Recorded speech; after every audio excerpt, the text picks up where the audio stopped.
upon the context. Looking at it from one direction, it is indeed a 6. Looking at it from the other, it is indeed a 9. And so both are right.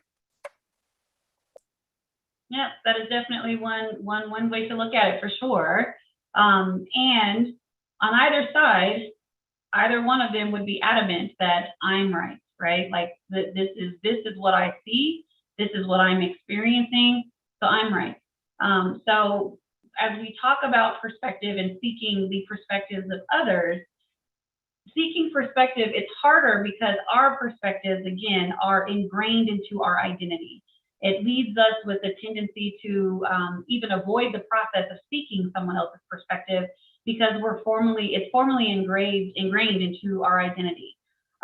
So, you know, we ascertain that our perspective becomes absolute truth. And now we're thinking that we don't need to go any further because this is the absolute. This is absolutely a 9. This is absolutely a 6.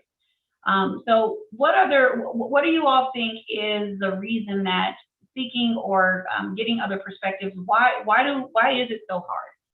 What do you think are the things that keep us from thinking that it's wise to seek other perspective?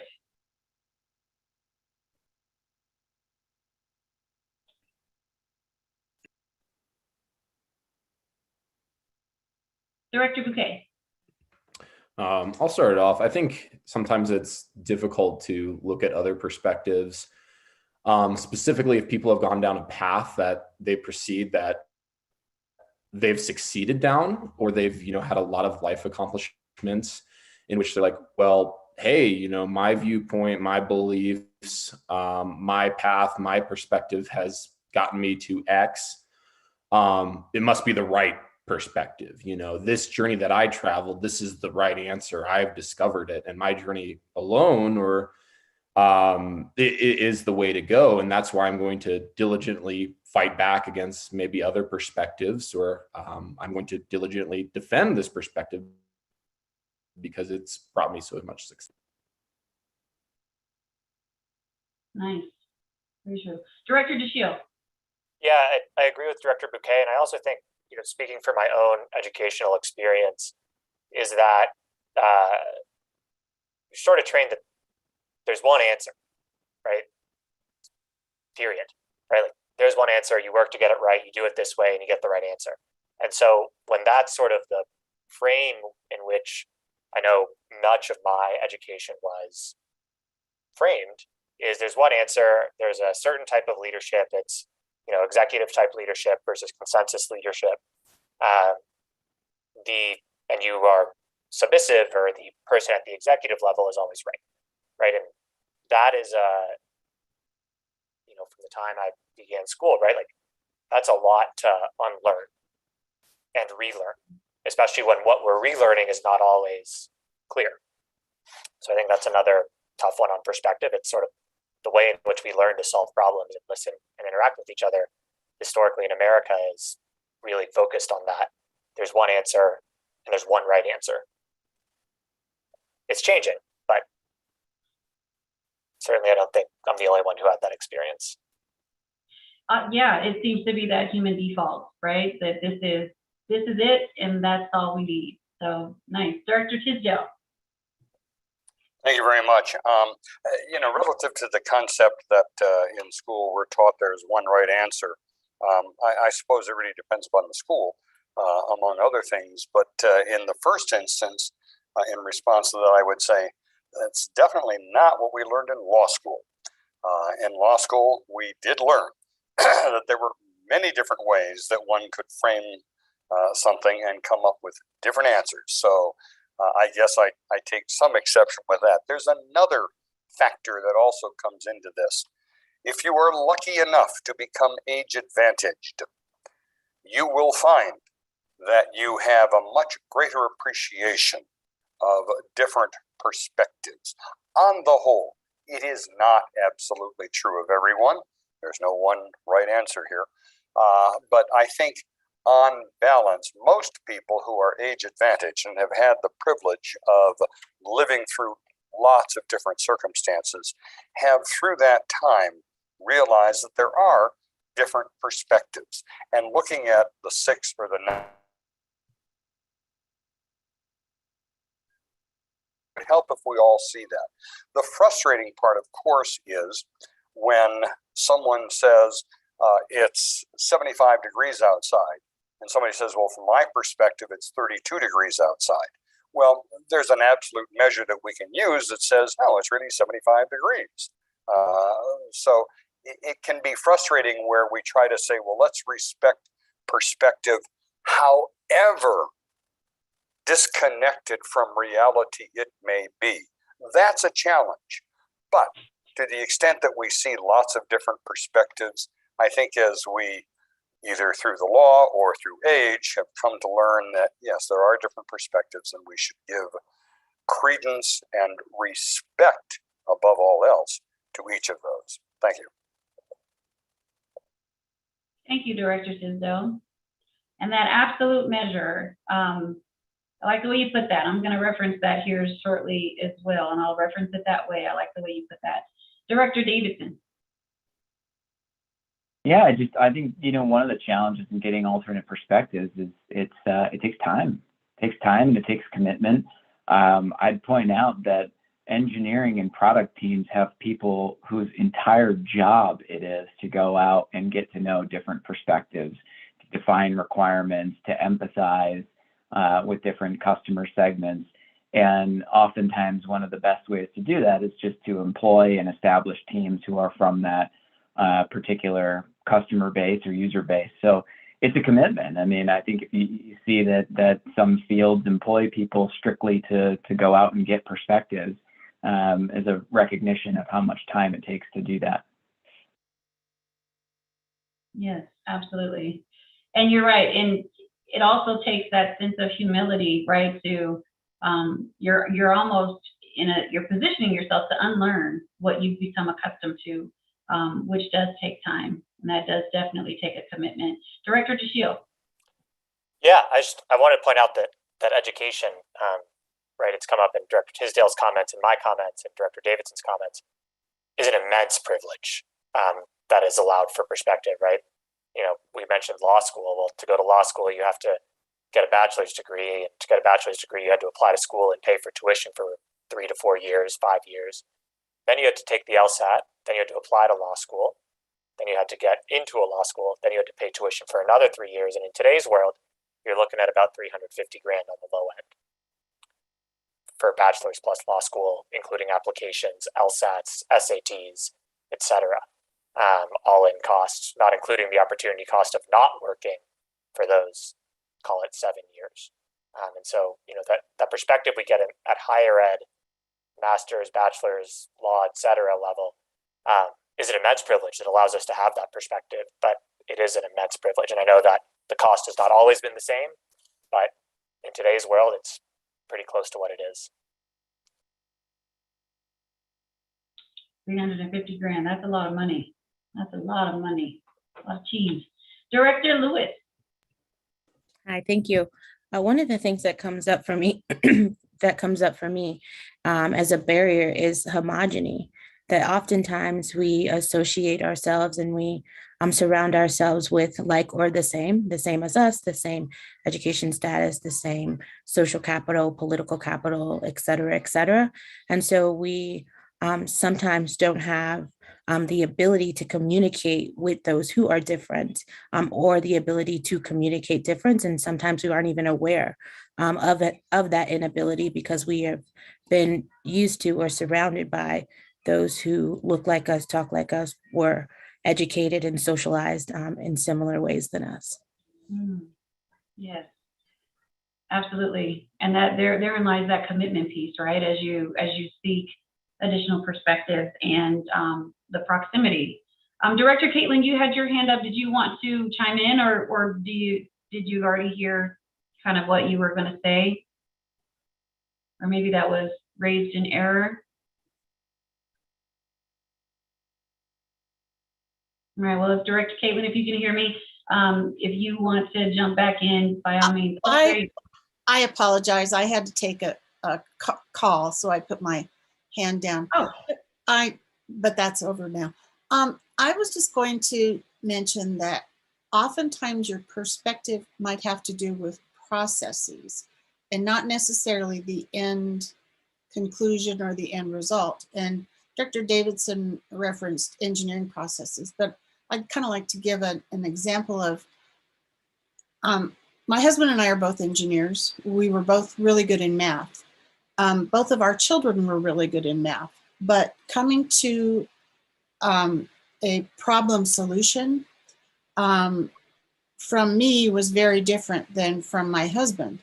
And my husband's, when he was helping our daughter in higher level math, would say, you know, this is the way you have to do it. And I would look at it a little differently and go about solving the problem with different methodologies and different ways of looking at things. And at the end of the day, we came up with the same answer, but it was just that from her perspective, she had a different way of learning than what my husband thought was the right way to learn. That may have been a gender issue, but it was certainly telling in terms of how we processed information. So at the end of the day, we came up with the same answer, but the journey through the process was very different for both of us. So I just wanted to say that it's not necessarily the end result that's important, but oftentimes it's your process. It's the how we get there, right? That journey to get there. Yeah, absolutely. I think for me, it reminds me of when my children came home with their math homework and it had the box method.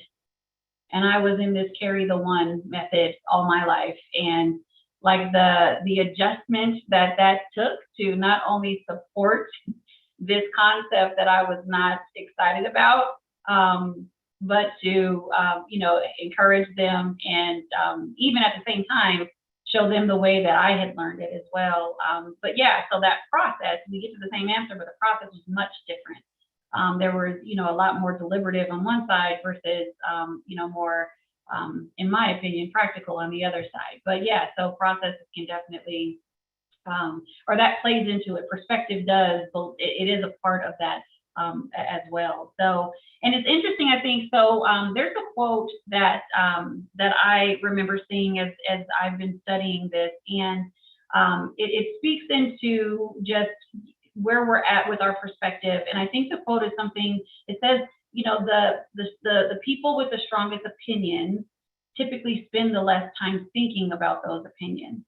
And it really kind of struck me in this conversation because when we're stuck in our perspective, or we're very strong in the 6 or the 9, we actually will spend more time looking up and proving and finding facts of why this is a 6 versus a 9, as opposed to spending time having that conversation and taking that route on the other side to say, you know what, let me just see it from your angle. Let me see it from your perspective.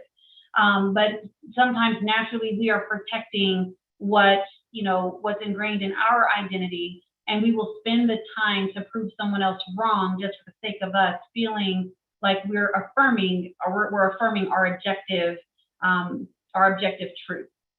And we feel like that, the truth that we have is, we're in this state of rationale. And so it's very interesting how we spend our time. So as we think about perspective in this space, just can you all engage a little bit about just, because as we spoke about privilege, we talked about, just the differences of privilege that you all have. Does anyone want to speak into just thoughts about their commitment or commitments that they've made to themselves, or experiences that they've had of pursuing and seeking other perspectives, and just talk about the experience and what you gained from it?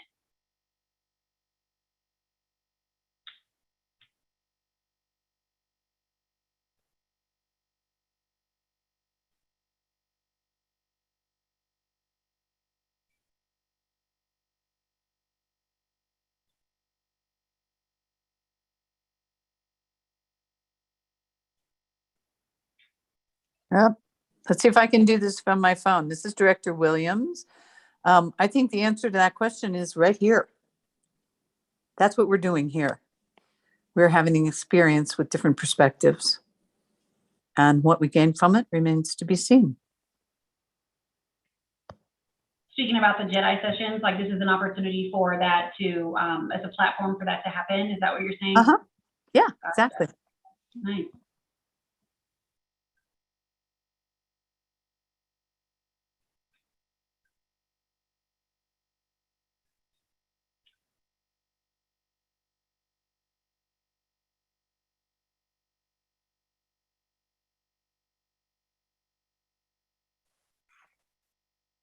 I have a Director lot. DeShields.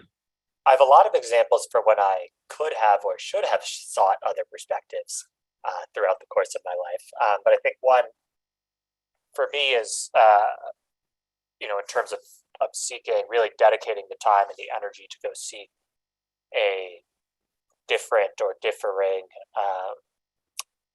perspective was my experience in the classroom. I taught Baltimore City Public Schools, a very different experience and than the education and upbringing I had. I mean, I think for those who have taught and those who have taught in Title I schools, who might not have attended Title I schools, that experience can speak for itself to understand the different ways in which education is taught and approached and done and carried out, and what that looks like for different folks across the board. And seeing what that looks like in Denver is different than what it looks like in other cities. And so that's been a very different experience. Nice. Director Sloan? Sure. When Director Williams said right here, I was in agreement with that, but what I thought of it before she went on to explain was a little bit more general. And that is an experience as an elected official, as we all are, absolutely requires you to learn the perspectives of other people.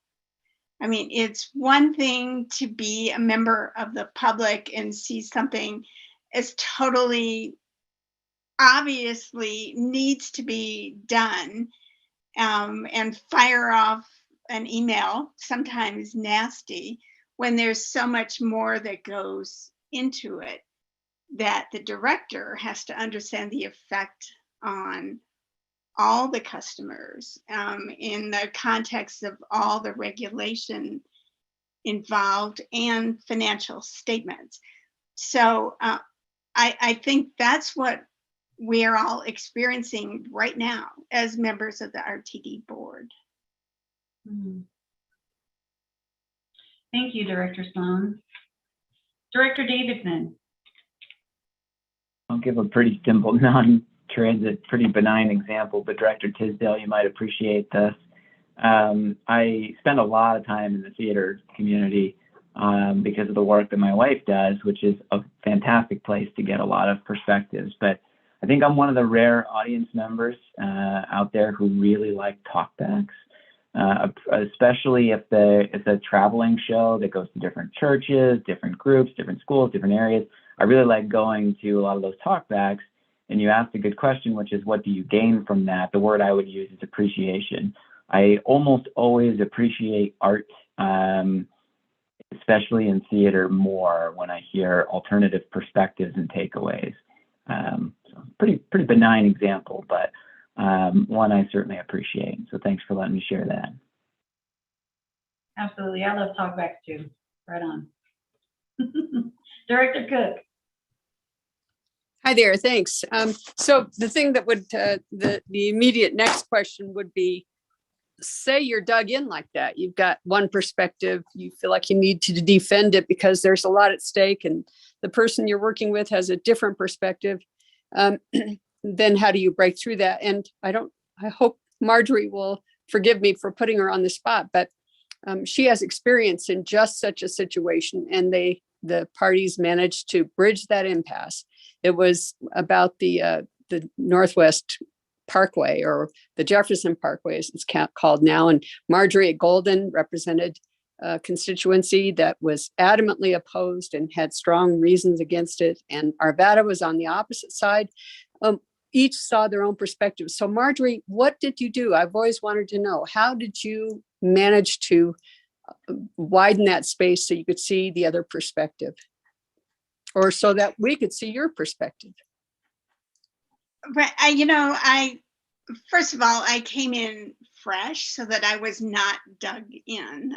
So the controversy was at its height when I became mayor, and I was still learning about it. But in terms of what's applicable to the RTD board, we're all a Denver metro region, but we don't really understand what communities are experiencing. We think we do, but we don't. And in this case, it was a 6-lane highway coming through to buckle the beltway, so that we had a beltway all around the region. And the only segment that was not built was right through Golden. The thing is, Golden has been here since 1859.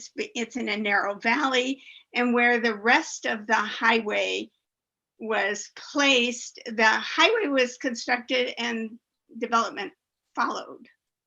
And I know other leaders in the metro area were thinking, well, this highway has been a real benefit to us. What is wrong with the people in Golden?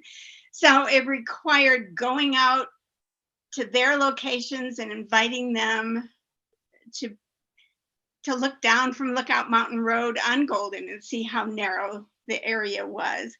And eventually we got agreement in the metro area and with CDOT that the road through Golden couldn't look like the road through the rest of the neighborhood.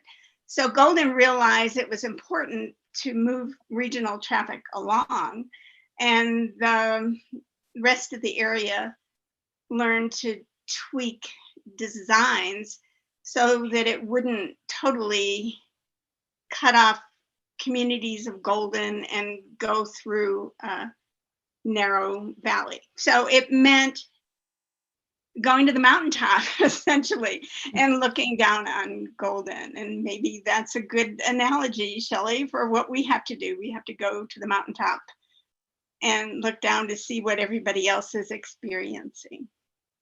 Sorry it took so long, but that was a real. That was good. I was trying to experience. think of it like in the RTD context, or in, as we discuss difficult issues or something. Going to the mountaintop might be going over to their side as a perspective, or can you say more? Just learning their experiences and what has molded their position, and seeing how there can be a compromise position. Okay. Thank you, Midian. Oh, of course. Thank you, Director Cook. That's a great word, Director Sloan, compromise. Great word. Director Tisdale. Thank you very much. This is a great discussion, and I think it is something that does truly depict what we do, what we attempt to do, and what I think we actually accomplish. The sad reality is that I think, in large part, even as to electives, we are getting more and more unique in that regard, in that we do seek to understand the other person's perspective, to appreciate it, to go to the mountaintop, to have a view. I think when it comes to, particularly on the federal level, I see very little of that going on anymore. Used to be tremendous, used to be a lot. It was wonderful. You knew that rabid Republicans and rabid Democrats would get together at the end of the day and have a drink and talk and share. I see less and less of that, and that's quite concerning. And I'm glad that we can say that, yes, we do make a point of understanding the other person's perspective and attempting to share. We are rare. Thank you. Thank you, Director Tisdale. Director Lewis. I think it's important for us to have a discussion about when we are trying to convince someone to see our perspective when the other party believes that what you are proposing is actually harmful. And so there are some conversations that are being had at the national level, at the federal level, locally, where there are individuals who aren't willing, or groups who aren't willing to move or to budge because their bodies, their lives, and their livelihoods are actually a threat to the thing that an individual may be proposing. And so there are communities who are communities that are coming to other communities saying, hey, can you make these concessions? And that concession is the difference from them having access to clean water, them having access to transit, those folks having access to affordable housing. And so I think we have to really dig deep and have conversations about, like, what are we truly asking? And is the thing that we are asking in present day, right, in current state, actually perpetuating historical harms that have been held and carried and burdened by communities, disenfranchised communities, vulnerable communities, communities of color, low income communities, disability communities, right? And I think that's a part of the conversation as well. I think what we're seeing now is that people understand the game in some ways, and they don't want to be played, right? And they don't want to continue to be harmed, and they want to have the opportunity to provide for their families in a way in which they feel like they can thrive in our country and not simply survive. And so, I think that's a layer of the conversation we also have to have, that sometimes it's not about process and protocol, but it's actually about harming communities, and that harm being historical. Absolutely. And I think it's definitely, there's something to be said, again, about privilege, right? I mean, the more privileges you experience, the less likely you are to see and understand how limited your perspective is, and how much that limitation can be impacting someone in a very incredible way. So yeah, that absolutely is a part of the conversation. And it's a very important piece, because it does come to that absolute measure that Director Tisdale mentioned. If someone wants to have a perspective that is 32 degrees outside when it's 75, there's an absolute measure that, can be ascertained in that conversation. If someone is speaking through privilege and it is impeding upon the actual livelihood of another community, there's absolute measure that honestly cannot be ignored. So I agree, that is definitely a part of that perspective conversation, and recognizing that as we seek perspective, although, I might be a 6, you might be a 9, when I come over to see your 9, that does not mean that, that's the moral place to stand. I can see what you're seeing, but there's a moral obligation that is going to ensure that I continue to fight as a 6. So very well put, Director Lewis.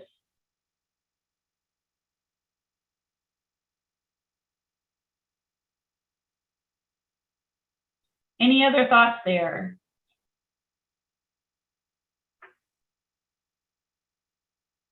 Loving the engagement from everyone, so thank you so very much. Okay, so we're going to talk a little bit about now the reality of perception. So we talked about the power of perspective, and now the reality of perception. So perspective is something that we do carry into the reality of our perception, and it can lead us into a place where we are on the opposite side of how we choose to do life.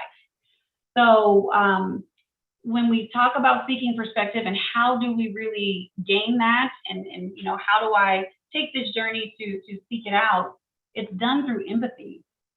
And what empathy does is it opens up the possibility that you have one perspective, but there are others. It typically is never just two perspectives. There's other people in the room. There are silent voices that might not even be at the table as you're, speaking or listening to. Is it a 6 or a 9, or is it a G? Is it a squiggly mark? Like, what do other vantage points from in the room or in the proverbial room, what do they see? And it's important to also gain those voices as well. Because again, our perspective is just one objective truth among many.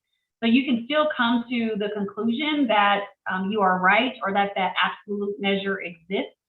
but it is a conclusion drawn from at least an open mind, and it's not a closed one. So, you know, as you have conversations that do in fact require you to dig deeper and to think about the livelihood of one community versus another, having the knowledge of the perspectives that are potentially coming from a more privileged place, it's good to have that knowledge, because that knowledge is going to enable you to understand that I really do need to pour into the livelihood of this community. Because if I've got on the balance scale comfort and privilege versus livelihood, then I know now I need to put my resources into that livelihood. And I know that the perspective on the other side may be coming from a place of privilege and comfort. And that gives me more language and more opportunities to now have a partnering conversation to express and explain that there are some things that this other perspective might need to understand and know. And now I have the power of story to bring into that other perspective. So so when we are in reality, and you know we're dealing with our perception, and now that's our reality, it can be very there can be a very big line in the sand, right? It could be a very clear line in the sand that we are on opposite sides of this. So just in looking at this photo here, what does empathy look like in this scenario? Do you guys think? Would love to hear some thoughts on what does empathy truly look like when it's a scenario where there is a clear line in the sand.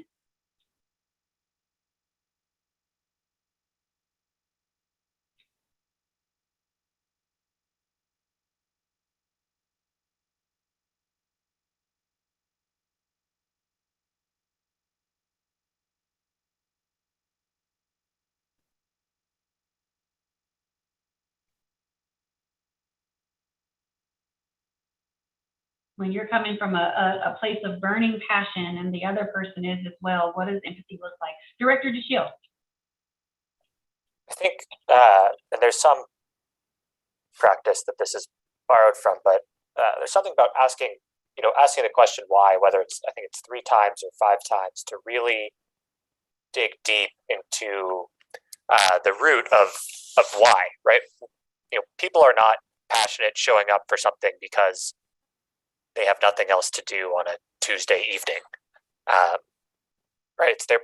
There's a reason behind it, and I think perhaps that remembering to ask the question why before digging our own heels in, which frankly, talking to myself as well, is really important for building that empathy. I like that.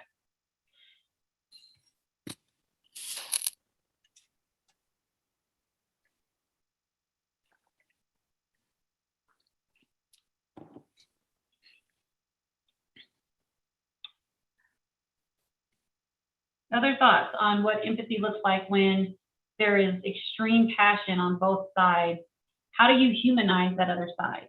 Because that's what happens when we're talking about empathy. You do find yourself, accrediting the perspective of the other person, and you're humanizing that absolute truth in their mind. Like how do you do that in a scenario where there's so much passion on both sides?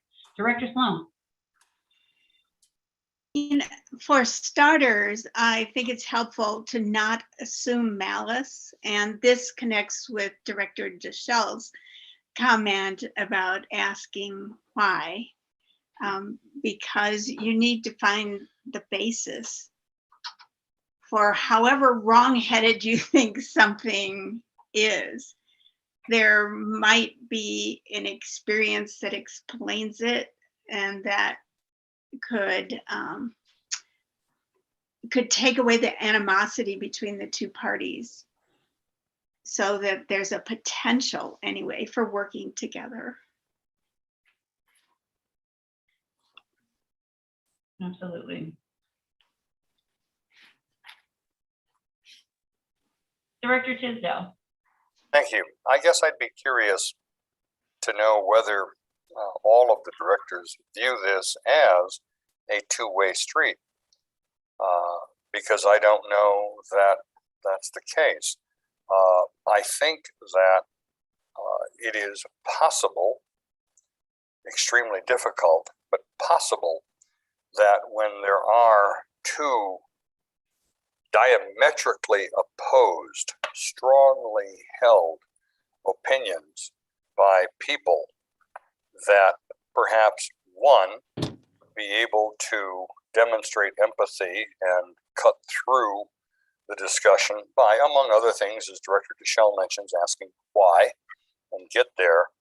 But I really think that for that to be effective, for it to be impactful, there has to be a reception on the other side to be able to engage in that process, to participate in that process, to commit to that process. And if there is not, then I think it's an exercise, potentially an exercise in futility.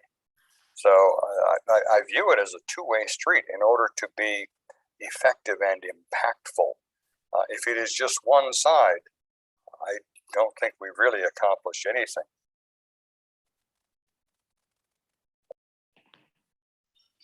Director Busick.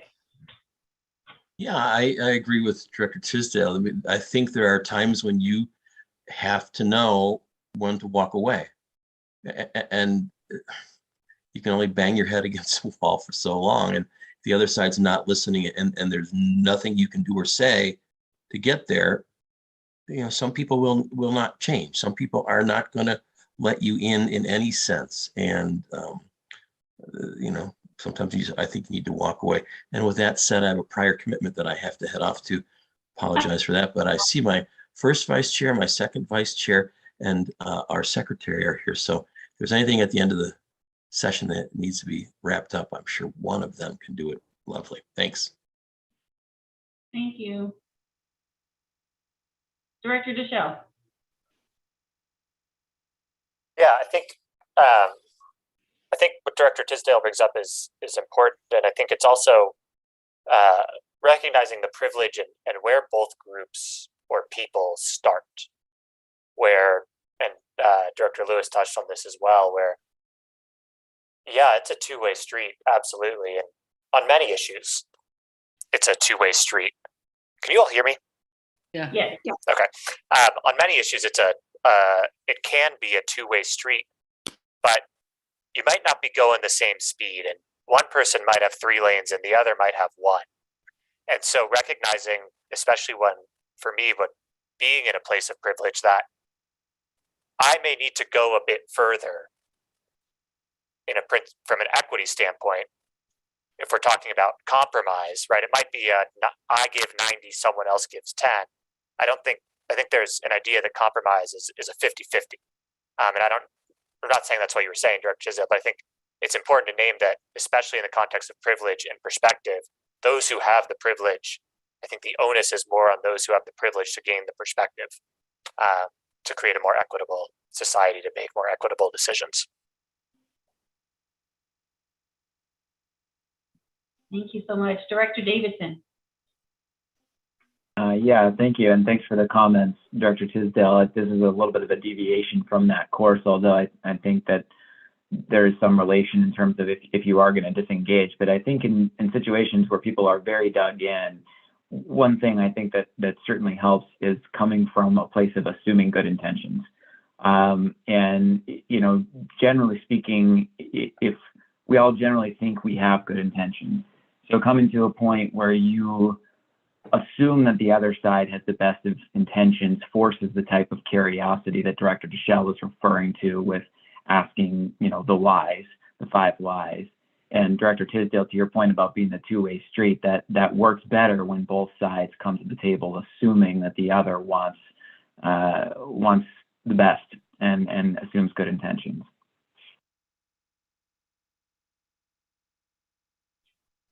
Nice. Director Sloan. Yeah, I would just like to build on what Director Davidson says in terms of RTD itself. I don't think we as a board are dealing with good and evil. You know, I think there are complex decisions with a lot of factors going into. So it's more likely in terms of RTD decisions that we can listen to the other side, learn something that we were not cognizant of before, and come to solutions. We are not dealing with voting rights or, nobody has brought up, to my knowledge, a conspiracy theory about RTD. So I think it's easier for us to grapple with different perceptions because they're on the ground reasons for those different perceptions.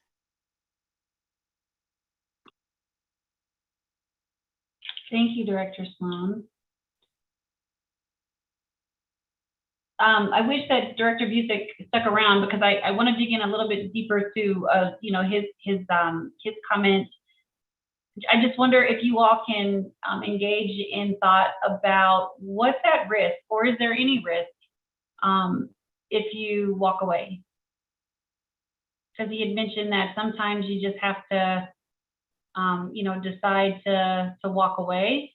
I just wonder if you all can give some thought about what's at risk, if there's a risk, if you do that. Director Bouquet. Yeah, I think going kind of the comments to what Director Lewis said about if folks' livelihood or, folks' rights or, folks' daily actions are being impeded.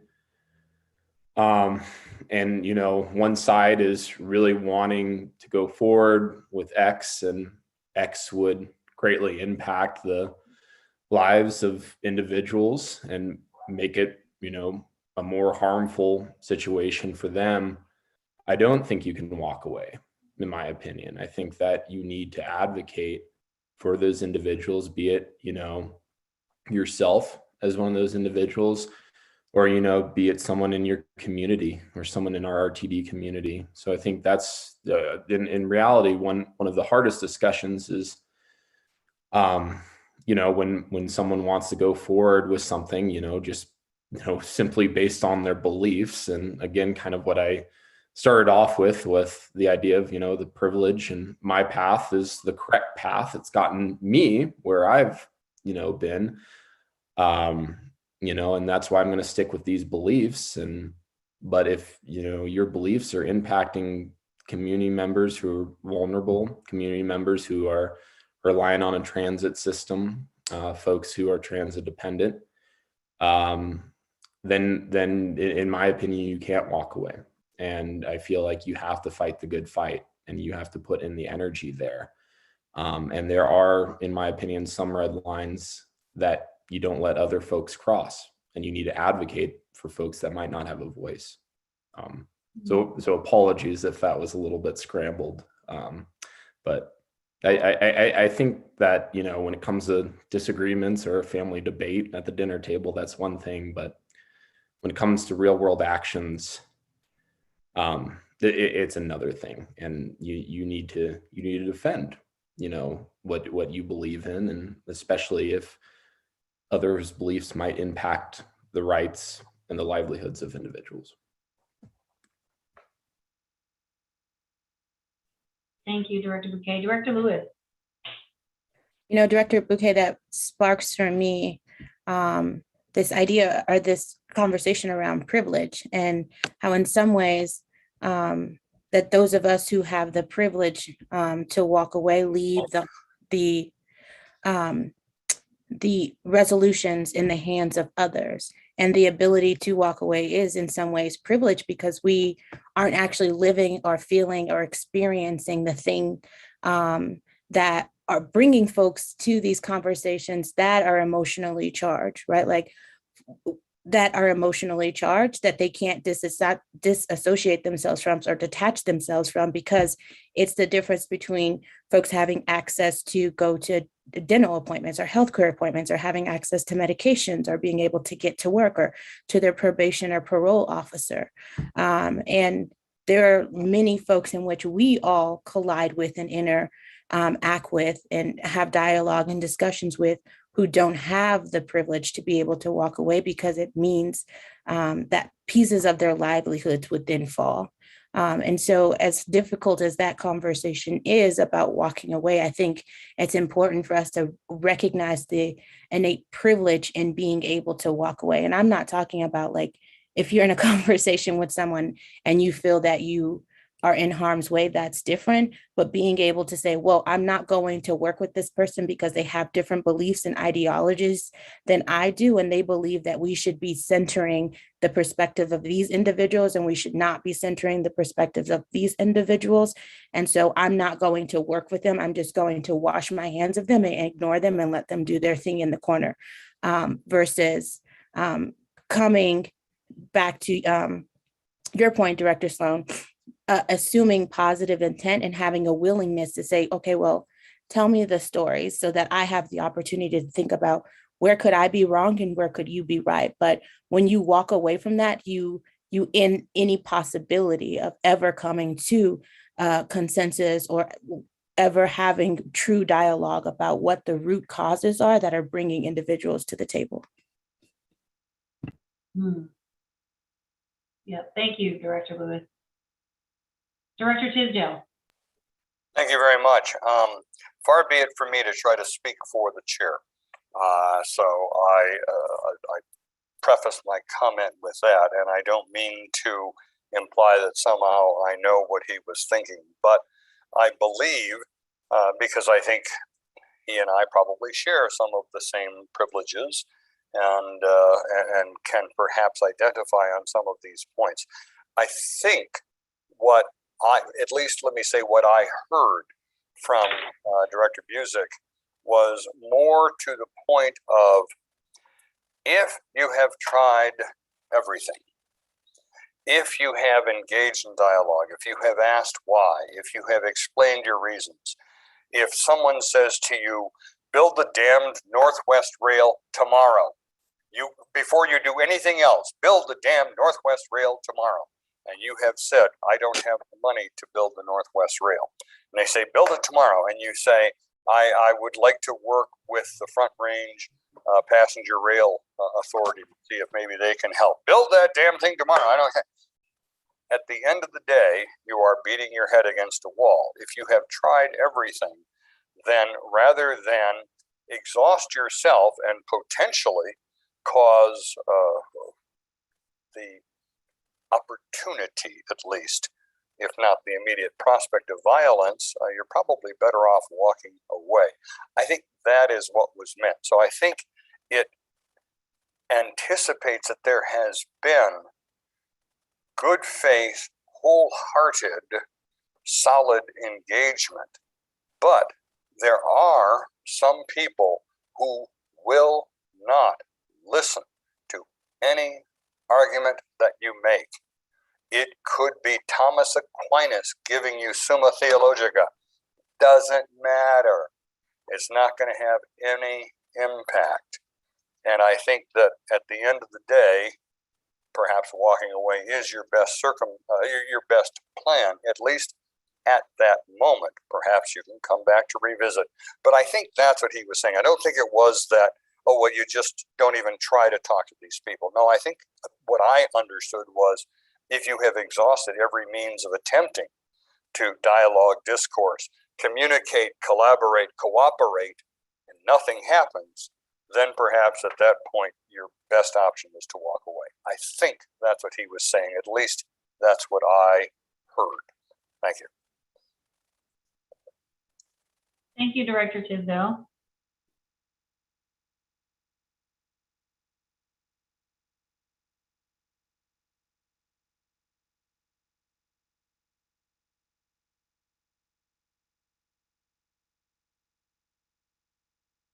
So as we talk about measuring what's at risk, if that conversation, because I think, you know, it one can speak into the sentiment that comes into your inboxes.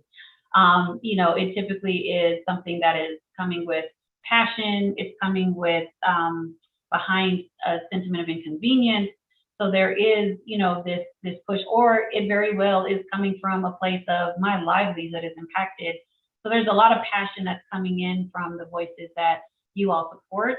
And you represent those voices. As elected officials, you become echoes of those voices, and you become a collective as a board to create strategies that will support the missions and the strategic plans of RTD. So when you have, as you present yourself as that echo of the passion that is coming in, you all have a platform where you can be a voice and do it in the midst of these rules of order that you have. So when we talk about that moment where it's, hey, we are not finding ourselves, seeing the 6 or the 9, like I'm staying on a 6, you're staying on a 9. I'm not able to really see where that 9 starts and where I just can't see it. Where do you, I guess, where does compromise come in? When is it time for compromise?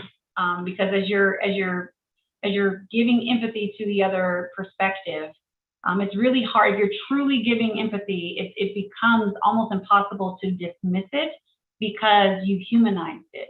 So when does compromise come in? What strategies do you all use to say it's time for compromise? This is now something I'm ready to say I'm going to give in order to receive. Like, is there room for that, or when do you all find yourselves ready to compromise? And I think Director Bouquet, you had mentioned, there are red lines that you don't that you just don't cross. And so, again, would love to speak into to the compromise piece. Director DeShiel. Yeah, and I think this sort of builds or is adjacent to what Director Bouquet may have been saying, but it's personally, I try to have a values-based decision making, especially when it comes to these sorts of items. And it may be, trying to divorce the I want to be right because because I think I'm right from the what is the value here? Where are my values? How does this decision that I'm making impact my values? Or does it at all? Right? And being able to, because if it doesn't impact my values, there may be times when people disagree just to disagree. And there may be times when people, it ends up being easier to compromise, I think, when you view it through values-based decision making, whatever those values may be, whether it's equity, whether it's, whatever that is. I think using values-based decision making can be helpful in reaching those compromises. And by that same token, understanding the values that the person you're working with is coming from. Absolutely. Director Bouquet. Yeah, I think what Director DeShell said was really important. I think it comes down to a value base, compared to also, as mentioned, you don't want to have egotism become irrationalism or become irrational where, you just are standing up for an idea because it's the idea that you stood up for. And then in my opinion, where that red line will differ, where I think it would be irrational is, I stuck with an idea and then, no longer, or that idea has evolved, and no longer you need to defend that idea, or no longer you need to be so aggressive with pushing that idea. Compared to, in my opinion, and I liked what Director DeShell said, is when it comes value-based, what are your values as an individual? And my values as a director, as an individual is, always going to be defending those who, those in need of transit, from an RTD board perspective. And, I think when it comes again to when you're affecting people's livelihood, when you're potentially cutting off a route, for folks who need to get to the market, who need to get to the dentist, who need to pick up their son or daughter or their kid from school, or that's kind of what I'm meaning with red lines is if you're putting more burdens, just, for example, to cut or save a couple bucks and put burdens on people's lives, I don't think it's worth it when it comes down to my values, and I think that's when it comes down to the red line. I do agree that at some point, if it gets to the point where, you're just defending it because you want to defend it and it's your idea, Well, that doesn't work. But as long as there's, communities who are in need or folks who are just in need of those transit options, and those folks' lives would be affected by, again, the idea of saving a couple dollars. That's the red line where, I will continue to defend. Thank you, Director Bouquet. And Director Sloan, I see you. I'm just going to ask a quick question, and anyone can answer this. As a board collectively, have you all decided or agreed upon your values as you serve in this term? I see no's. Okay. Director Sloan?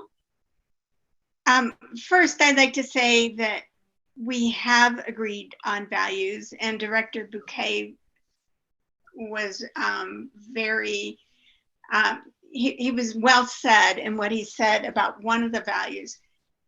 But I don't think these deep, complex issues are about someone with values and someone else who just seems to only think of themselves. I think they're competing values. It's like, which is more important, justice or our freedom?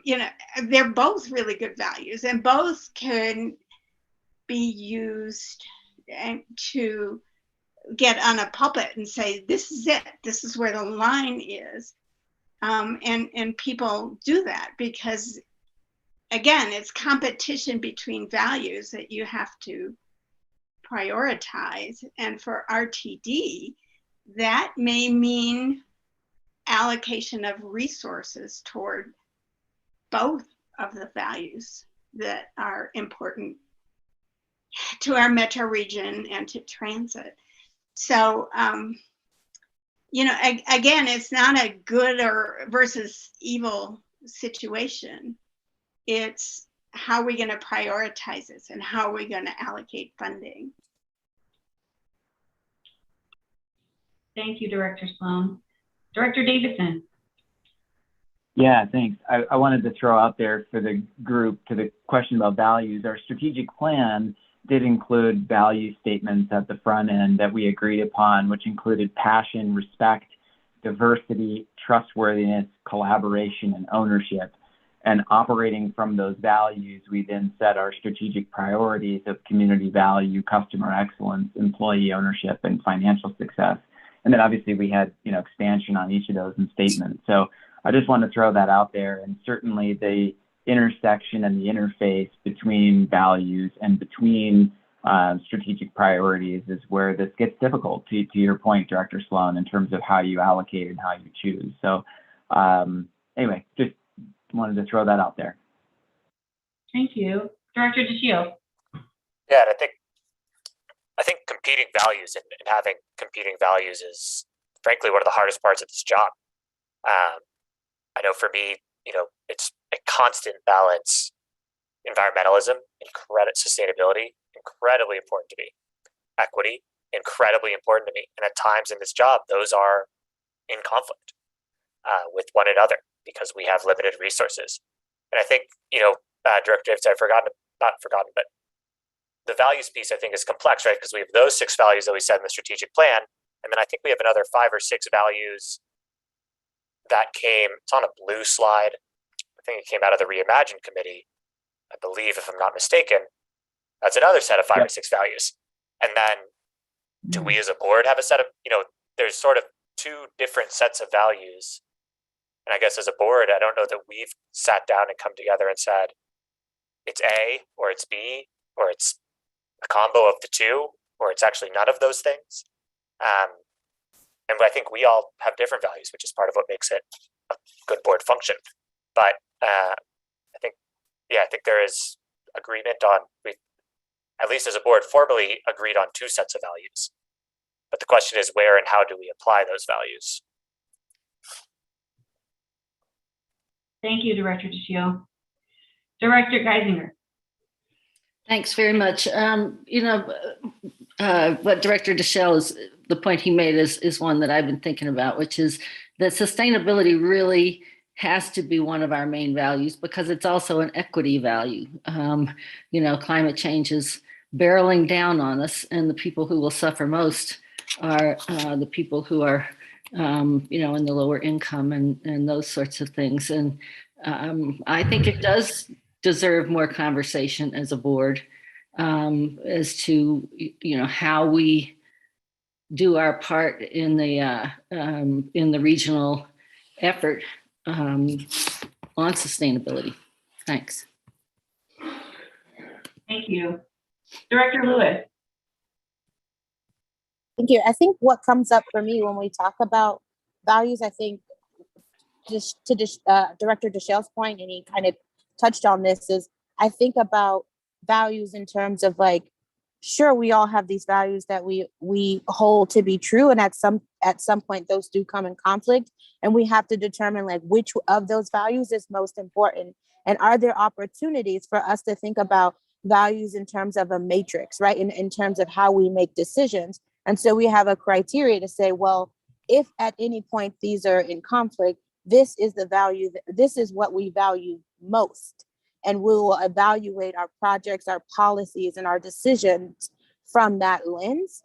And we can score it up against that value from a decision-making standpoint. And I think, at least in my experience, I think that has been missing from our discussions as a board and our decisions as a board on like, how do we operationalize what our values are and what our value and how we assess and put that criteria to projects or decisions or policies when there may be competing values.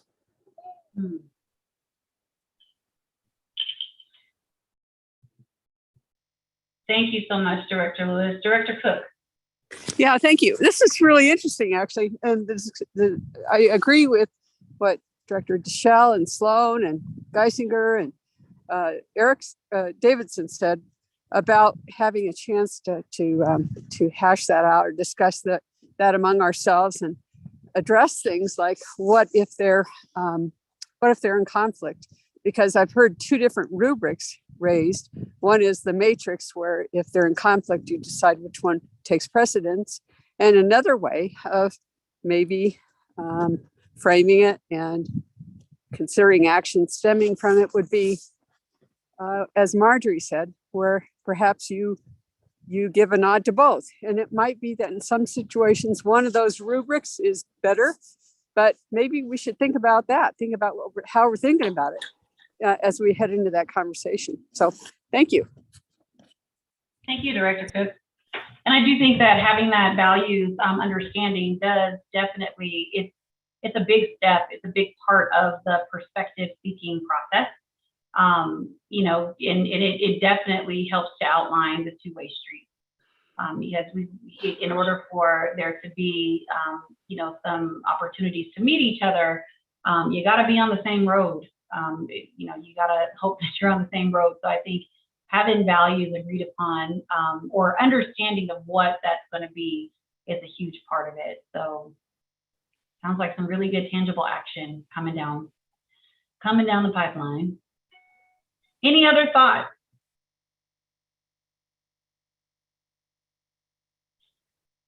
All right, so I'm going to move us forward here.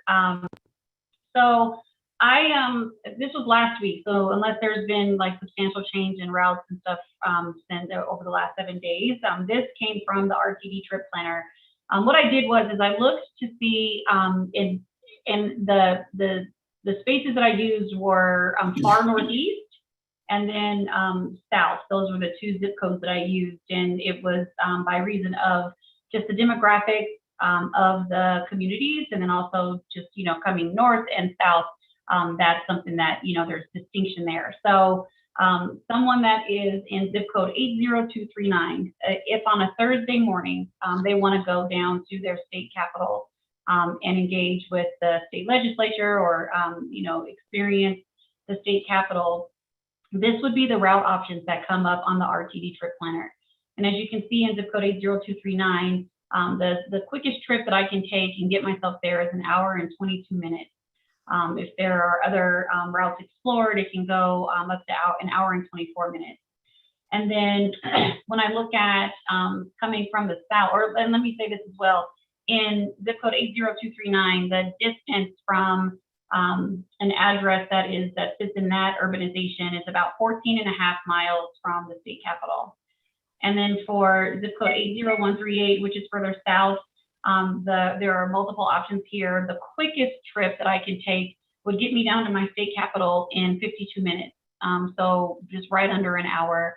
And then just again, contingent upon the access and the ride that I choose, it can take up to an hour and 43 minutes.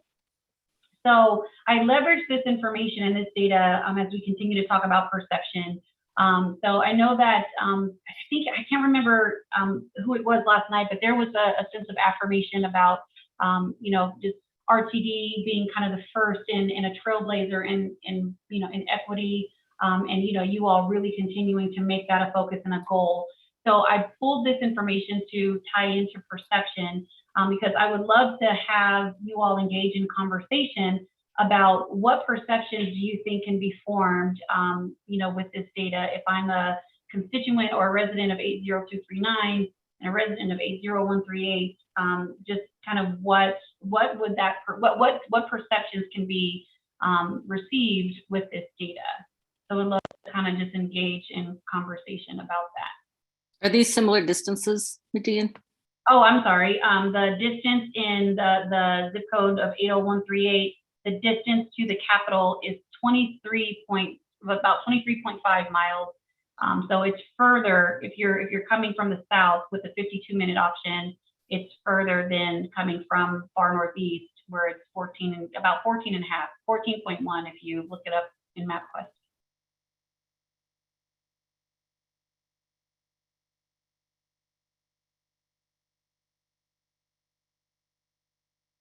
Well, we're serving the person from the south much better, just as a reaction on this particular information.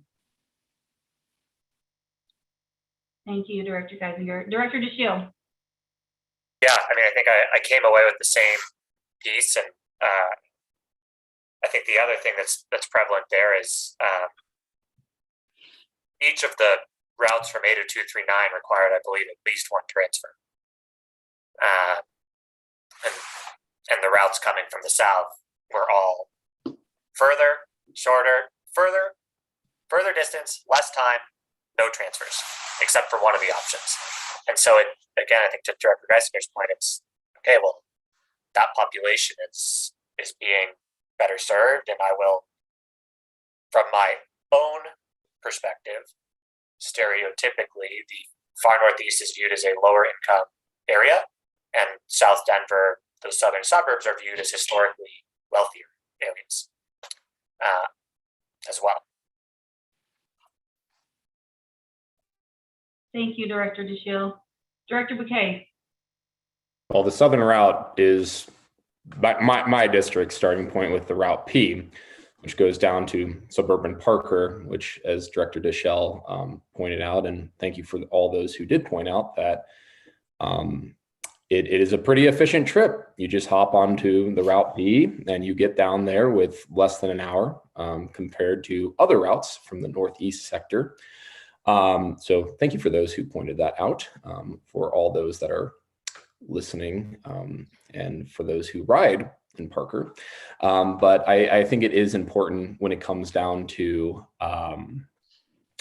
when it comes down to the geographic area, and that's might be something that we look into, as a board, and specifically when it comes to, riding 2-seat rides where you have to get off on one and get off on another. Does that discourage ridership potentially? And you may, as we do a deep dive into it, are there routes that, are similar distances, and, how can we make it as equitable as possible? I think that's something that we can look into as a board, definitely. Thank you, Director Bouquet. Director Tisdale. Thank you very much. One thing I would note, for the sake of the record, my house is approximately 9 miles from the state capitol. And when I plug in on the RTD trip planner, my address and ending at the Colorado State Capitol, the response is the requested trip could not be planned using RTD service. So I think we could prove whatever we want with these examples, because I live but 9 miles away, and I'm on the south side of town. But our trip planner tells me you can't get there from here. Thank you, Director Tisdale. And definitely want to kind of offer a clarifying point. So not necessarily looking to prove anything specifically, but just want to engage in conversation about what is the perception that can be received, even for your community. What perception can be received based on the data that we're leveraging. So if we even want to speak into your community not having access to a route. I did this on a Thursday morning. If I wanted to get there at 8 a.m., what would it be? And this was kind of what came through. So just kind of want to keep us focused on perception and what can be pulled from that from a perception perspective. Director DeShiel, did you raise your hand again? I'm sorry. It was going to deviate from the perception conversation and more so comment on land use choices and choices that wealthier communities make about public transit, having the audacity to go through, but doesn't have to do with perception. So. Gotcha.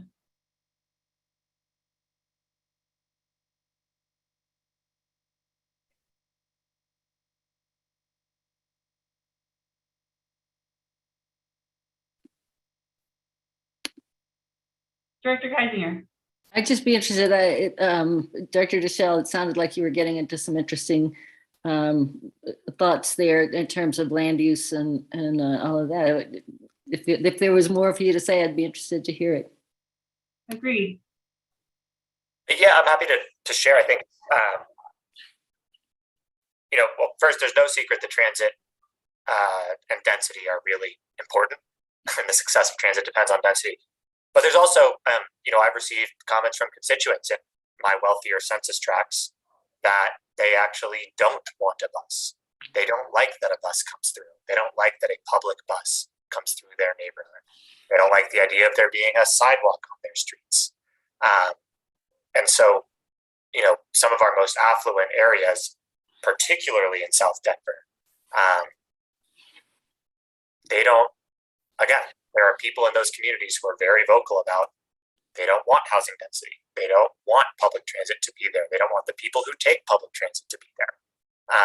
And so while none of them would say that outright, I think it's really important to acknowledge that the land use and the way in which our very, Colorado is, we have something like 60 home rule municipalities in our district, or Dr. Tisdale probably knows the exact number.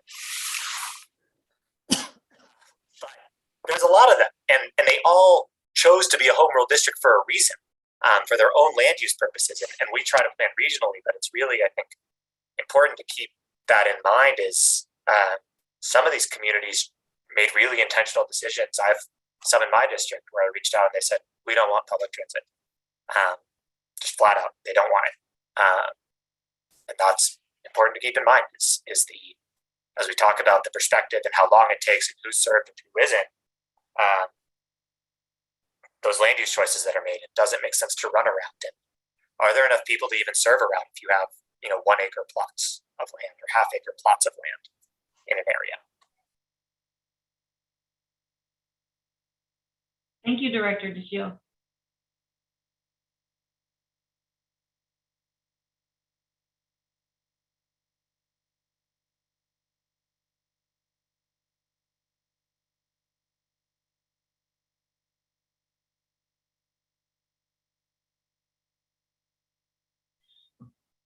So as we think about perception, the takeaway here is that the successes that come through as we serve as leaders in our city and in our communities, the successes that come through absolutely should be celebrated. They should be preserved.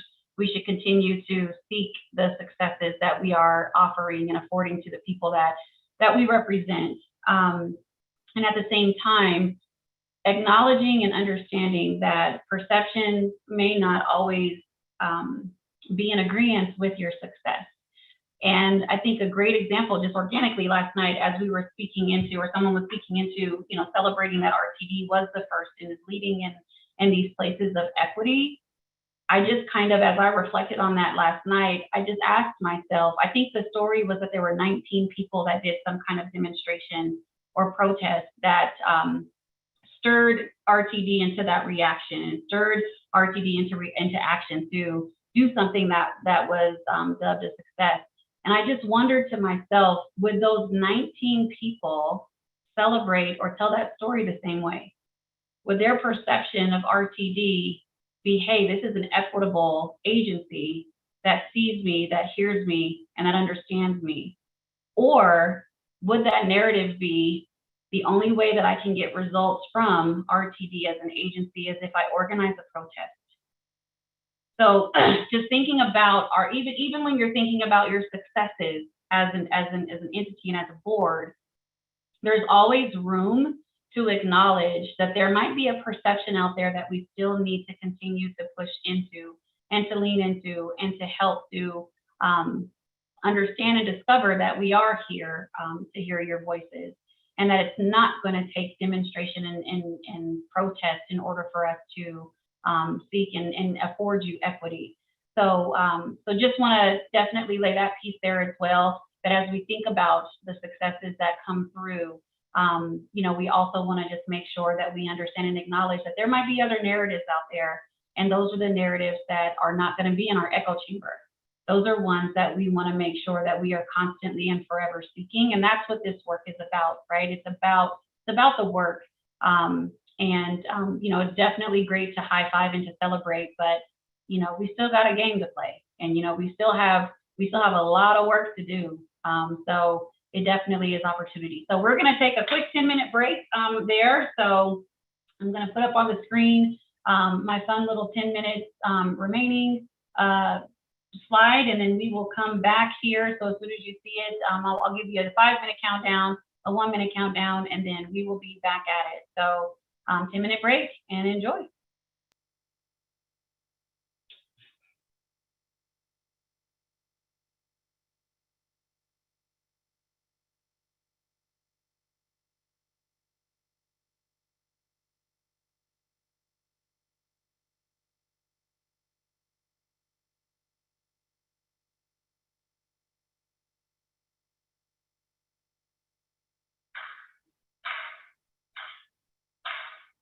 You may write me down in history. You may write me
That actually hurt.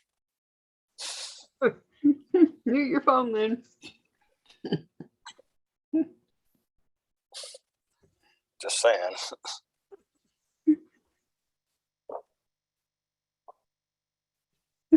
Because you got those earphones in.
My humble apologies, everyone. Apparently I wasn't sharing my screen when I thought I was, so I humbly apologize.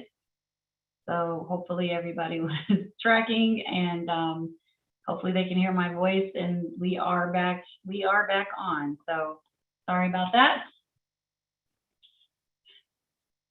Give everybody just a couple moments to come back, and then we will jump right back in.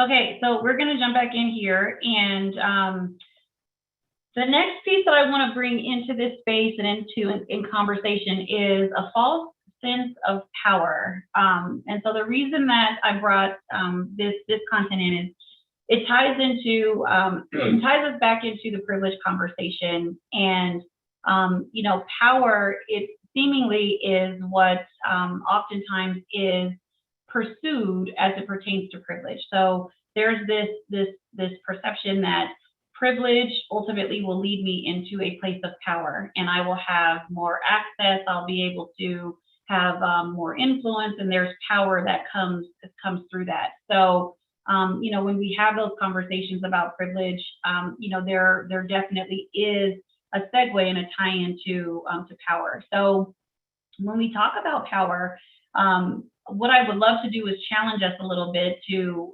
potentially rethink, for the sake of this conversation, what power truly means. And so I'm going to use two different theatric pieces that will help us to kind of frame the conversation. So in this first one, this is just a freeze frame from, I think the movie is called Hostage.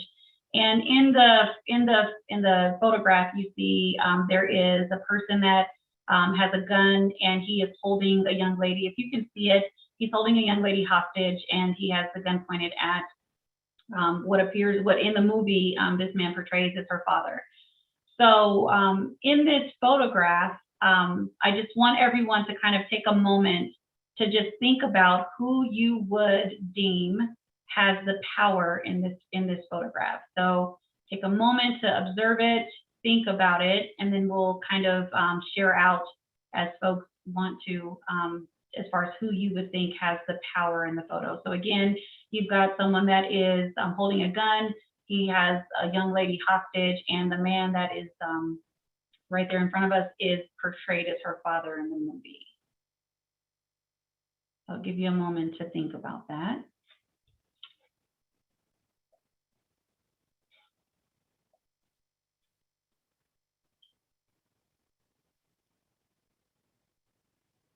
All right, so keep that in mind. And then I'm going to go into another piece. So this is a scene that comes from the movie Selma. And this is the scene where it shows, or it reenacts, Turnaround Tuesday. Turnaround Tuesday happened on March 9th in 1965. And this was the Tuesday following what was dubbed Bloody Sunday. So the reason that I chose this footage is it does kind of give us this opportunity to potentially rethink power. So I'm gonna play the footage and then just kind of talk about just where the concept of the false sense of power comes in, and then we'll have a conversation. So here it goes.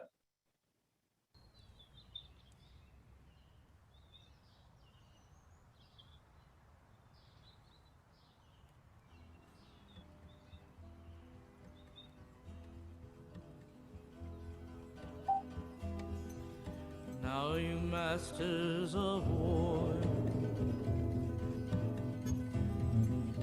you that build all of the guns, you that build the dead planes,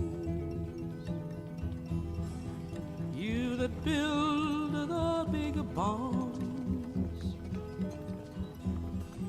just want you to know that I see through your mask. You that never done nothing but build to destroy.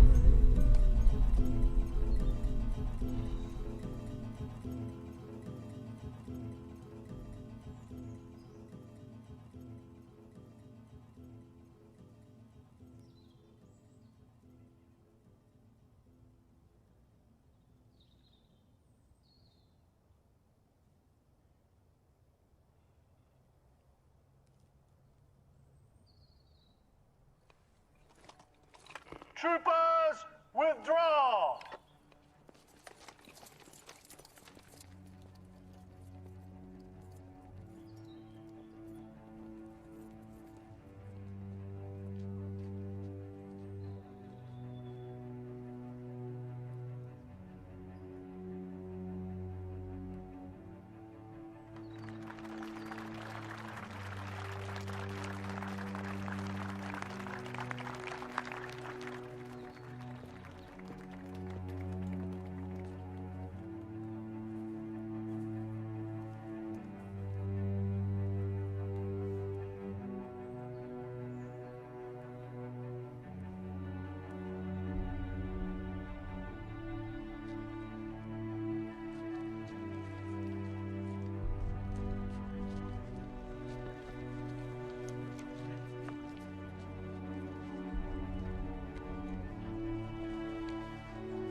Great. So just a real quick backdrop of that scene.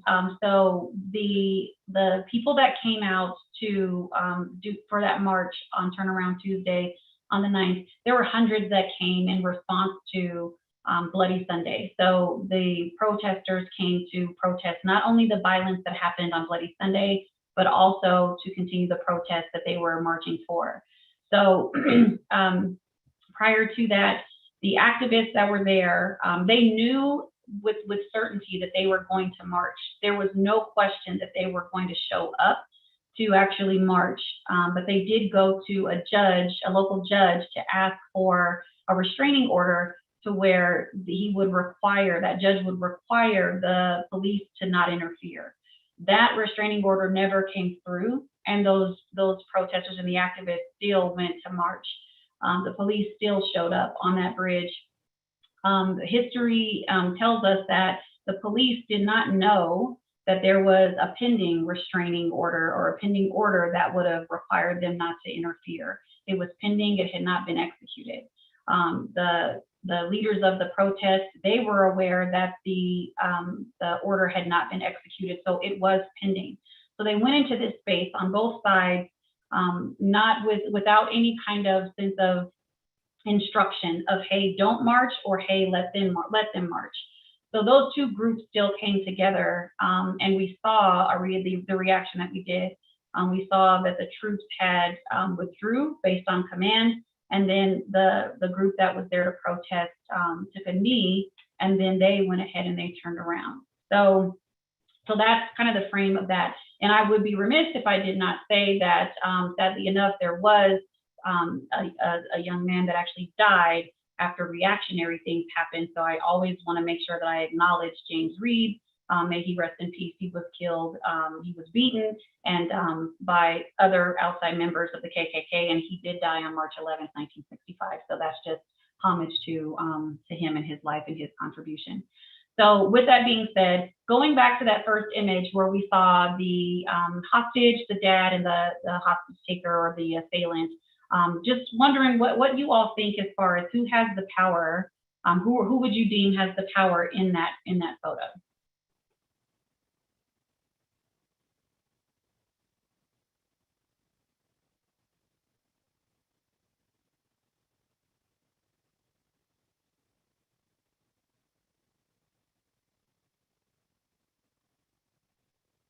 Director Sloan. And there's no right or wrong answer, guys. Well, I was going to say, we know this is a trick question, but I believe anytime someone has a firearm, they have totally changed the potential of a situation, and they have the power.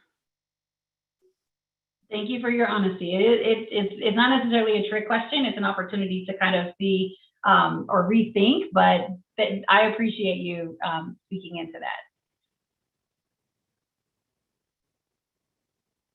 Any other thoughts of who you would dub as the person that has power in that photo? Or if anyone has any conflicting thoughts of Director Sloan?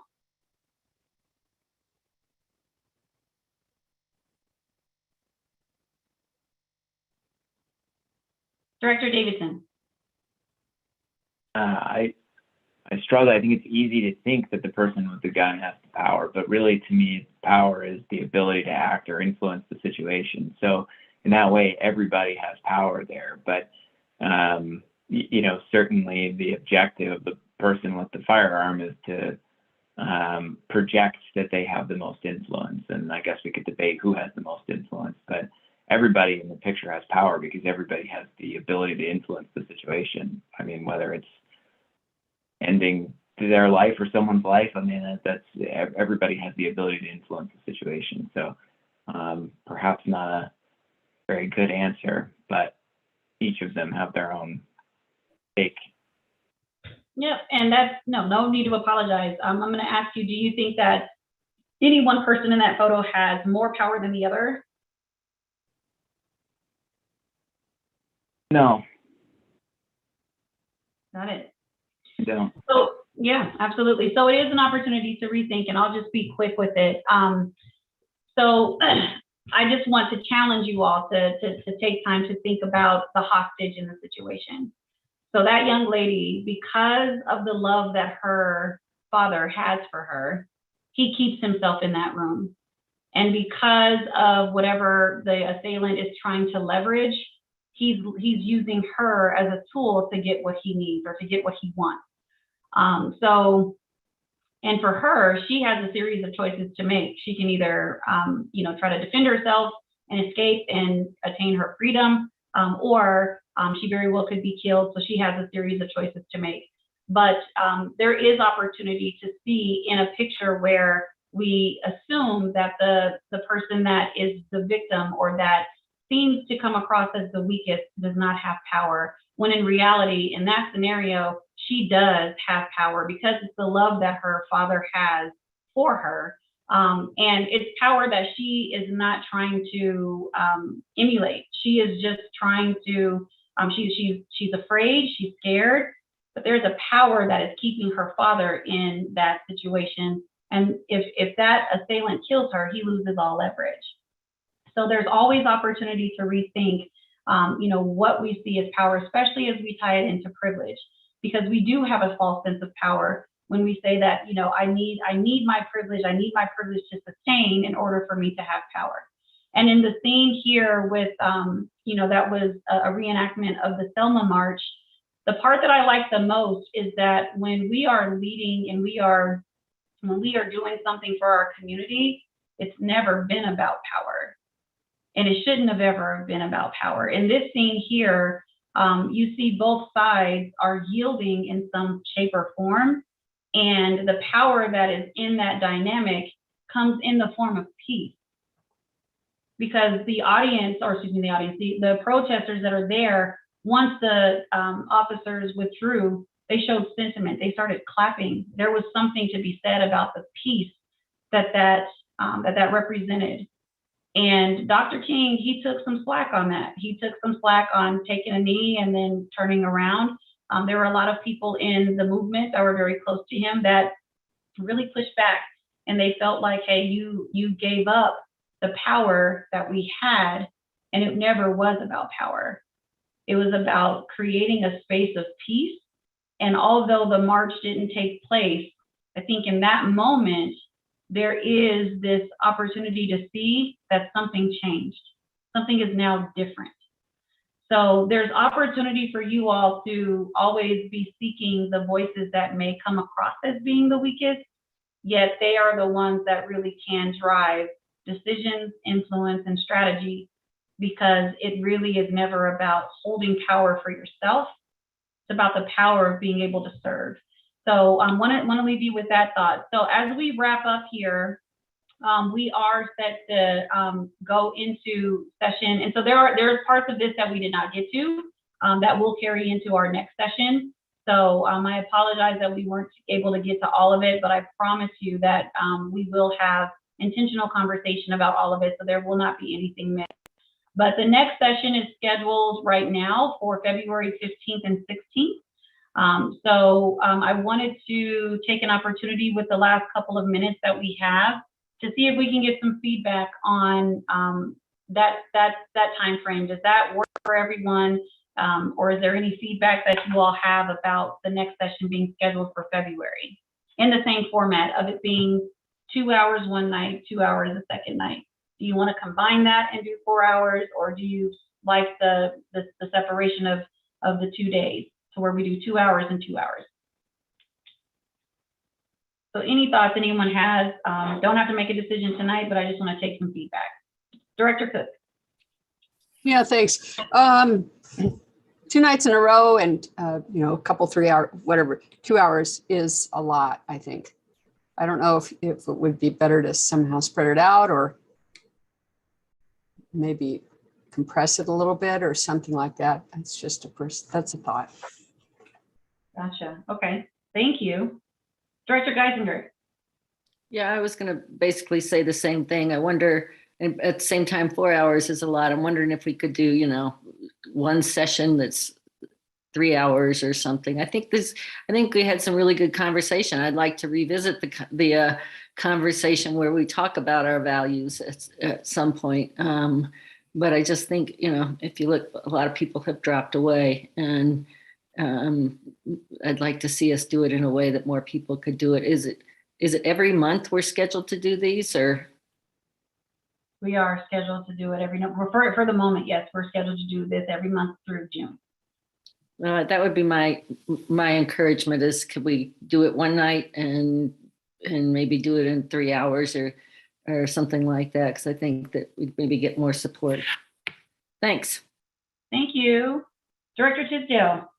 Thank you very much. I think 4 hours in one night is an extreme challenge for any director. I have not personally minded the 2 nights of 2 hours each, but I do understand that that is a lot also. And perhaps a compromise is to say, well, if we're going to do this every month, maybe we have one Tuesday night that's a free night, and then perhaps the next week do a Wednesday night or something. I really do not like the idea of doing this for 4 hours. I think it really is difficult, and I'm not sure why we only have 8 directors on the line right now, quite honestly. It's disappointing that 7 are not available. I'm sure there are good reasons. I'm not challenging anyone on that, but we only have 8 directors present. And the point behind this was to ensure that the board got this opportunity for training and introspection and planning for the future, and not just a select few of the board. So whatever we can do to ensure that we have full participation would be good. 4 hours in one night, I submit, would not be conducive to that. Perhaps some alteration would be good, although I have certainly done fine with 2 nights, 2 hours. Thank you. Thank you, Director Tisdale. Director DeShiel. Yeah, I share Director Tisdale's disappointment that a lot of people, and I expressed at the beginning of the session as well, aren't here. These dates have been on our calendars for a really long time. Certainly we're on our calendars in 2021 all the way out. It's an obligation that we all committed to, and I know I don't need to tell that to the people who are here when we voted to adopt it. I personally am on prefer the 2 hour. I think if we were to go to the once a week 3 hour block, I might advocate for going into July just to make sure we're still covering everything that we intended to cover. And I agree with Director Geisinger and others that I think, frankly, some of the most productive conversations we've had as a board happened last night and tonight in terms of how we work and understanding one another. So I would encourage us and those of you who have relationships with those who aren't here, try to send that message through. Thank you, Director DeShiel. Director Sloan. I think you're on mute. I'm sorry.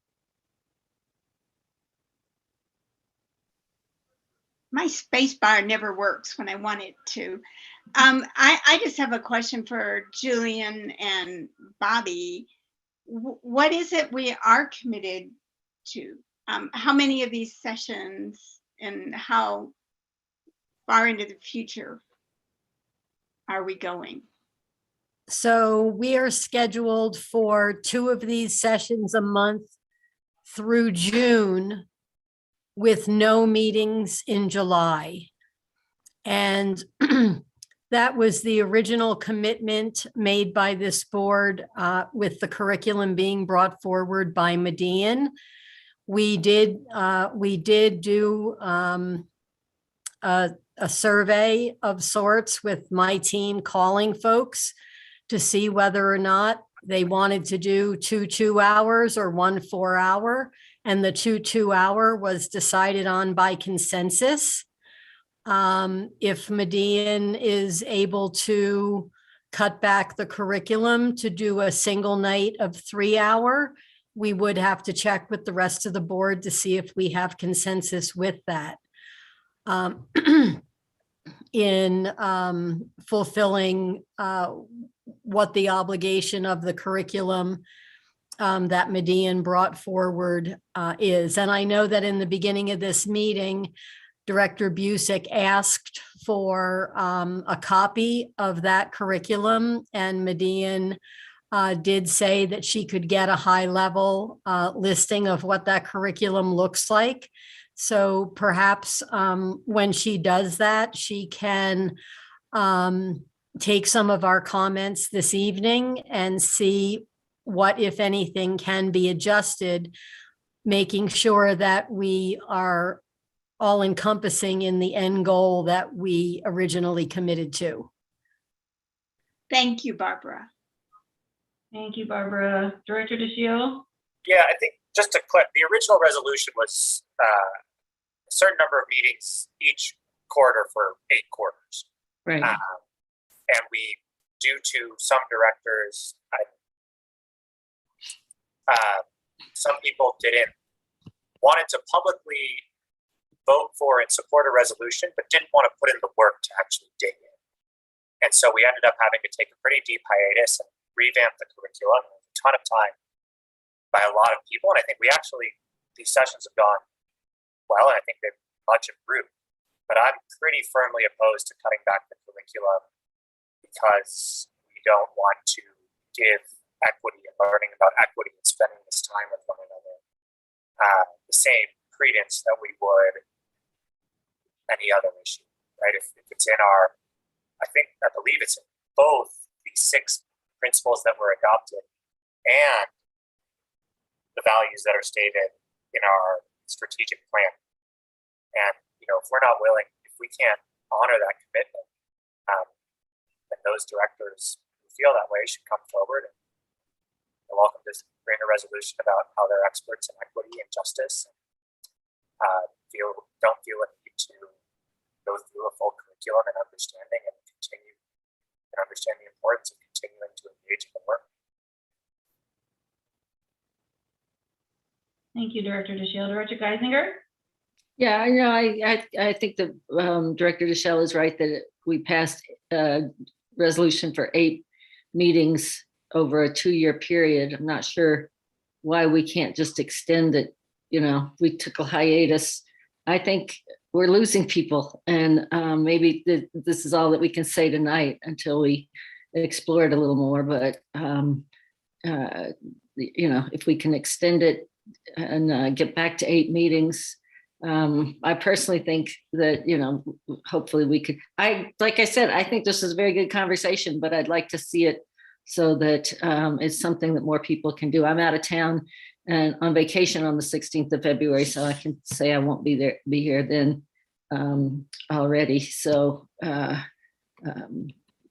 maybe we take this out of here and try to see what we can put together. Thanks. Thank you, Director Geisinger. Director Cook? Yeah, just reinforcing the idea of exploring and not jumping to the conclusion that it means people don't value equity. So just putting that out there, because I really want to maintain an open posture regarding, what other people are doing. I have a tenant who has a water heater problem tonight. So that kind of thing just intervenes and happens. And we don't know what has been the case for the folks not able to attend. So let's hold our horses before we jump to a conclusion on that. Thank you. Thank you, Director Cook. Director Davidson? Yeah, thanks. I was just going to say I would love to hear from the folks who weren't able to make it. What would make it easier and plan. And I think it's going to happen that things will pop up for sure. I did have a question about our planned schedule, and this might be for Mrs. Manis, which is, are we directionally targeting the 3rd Tuesday and Wednesday of the month? Is that how we arrived at this? Because I remember the discussion around the 2 versus 1 and kind of all of that. But one thing I know that certainly helps, and selfishly speaking for me, is having things on the calendar, literally on them and preset. I think it's one of the areas that we really improved with our committee structure this year and so forth. So is that directionally what we're targeting, the third Tuesday and Wednesday? I do think that there are a lot of that time frame, but they are not all in that time frame. We were all basing this based on availability of Median's schedule.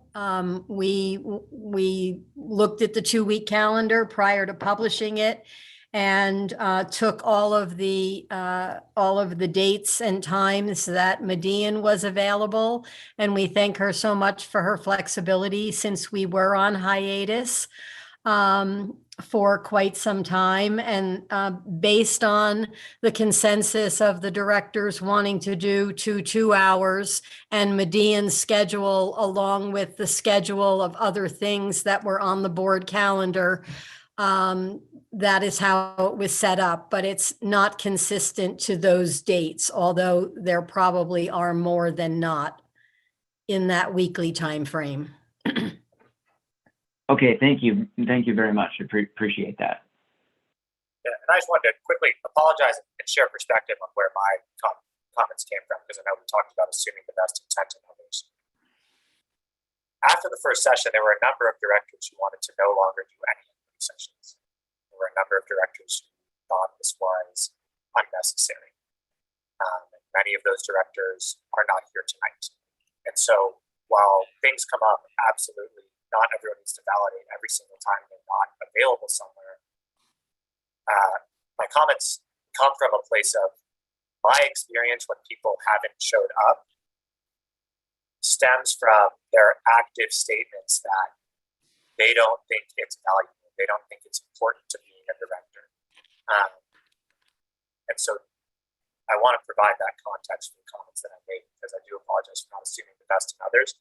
But there was a ton of time and energy that went into going and reaching out to those folks and trying to understand why they didn't feel it was that way. We're doing a ton of revamp to curriculum to have them still not show up. Right. And while we all want to assume best intent, I will work actively to do that. That is the perspective that I have for those who aren't here, for many of those who aren't here. Not all, but for many who aren't here, that's what it is. That's what it was, and that's what occurred, I think, 6 months ago. So just wanted to shed some light on where my comments come from. Thank you, Director DeShiel. Director Lewis? Yeah, thank you. I just wanted to lend my voice into this conversation, as that's also my recollection, Director DeShiel. But, one of the things that strikes me as interesting, at least, is that this seems to be the only, you're totally fine. This seems to be the only resolution that we are constantly debating and challenging, and that feels like it's under attack. And so I think in words, we talk about our desire to put forward equitable solutions and to think about equity, and to talk about equity and to design equitable transit systems, while also attacking one of the only pieces of legislation, if you will, the only resolution in which that is actively providing us the professional development opportunities to do so in partnership with Median and her very capable team. And so, I just am consistently disappointed that we are continuing to have this conversation, while at the same time that we say that we value equity and we want to ensure that equity is a priority. But this seems to be something in which we're challenging that constantly. And correct me if I'm wrong, but this is the only resolution in which this continues to come up about. Thank you, Director Lewis.